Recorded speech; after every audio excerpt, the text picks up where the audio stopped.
Hi, my name is Stew Lowe, and I'm a Splunk Consultant and SOAR Certified Automation Developer here at Somerford Associates. And today, I'm going to talk about how your existing playbooks can be digitised.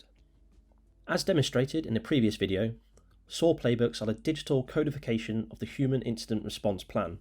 But how can we best achieve this? There are two main approaches we can take: the automated and the workflow orientated.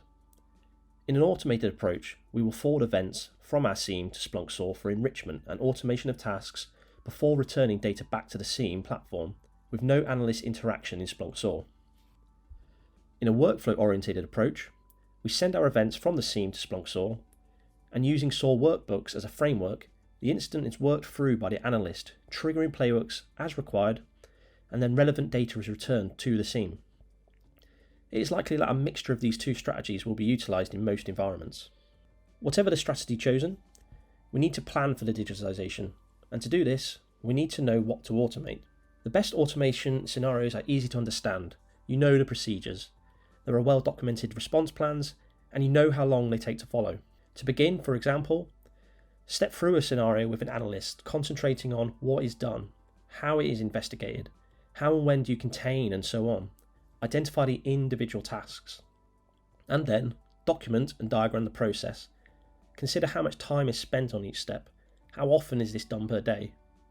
With this information, you can start to see what can and should be automated first, and playbook development can commence. A useful strategy to adopt is to create compact playbooks that quickly perform common independent functions such as investigate, contain, notify, collect, document. Compact playbooks designed this way allow for reuse across multiple scenarios. A Splunk recommended methodology for the design of SOAR playbooks is the I2A2, that is Input, Interaction, Action and Artifact methodology. This allows us to discover required inputs, that is what information does a playbook need, interactions, what system does a playbook interact with, actions, what does a playbook do with the information, and finally artifacts, so what changes are made by the playbook.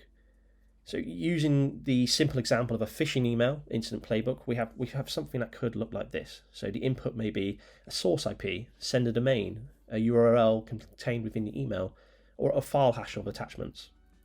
The interaction may then be MaxMind or virus total services, or IT operations.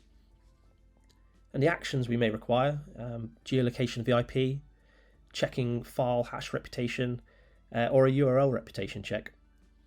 And the artifacts we might consider, promoting event to a case, blocking a URL, or blocking a file. Once potential for automation has been identified, how is best to proceed from there? So one answer to this is one step at a time.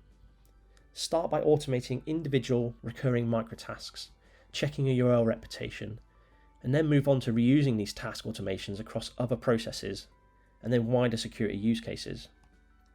For a workflow-oriented strategy, a target operating strategy for Splunk SOAR would include incident response plans consisting of numerous automated tasks as part of a process designed to prosecute an incident to closing. If you'd like to know more about Splunk SOAR and how it can help improve your organization's efficiency, productivity and security posture, then please get in touch with us at info@somerfordassociates.com. Thank you for watching.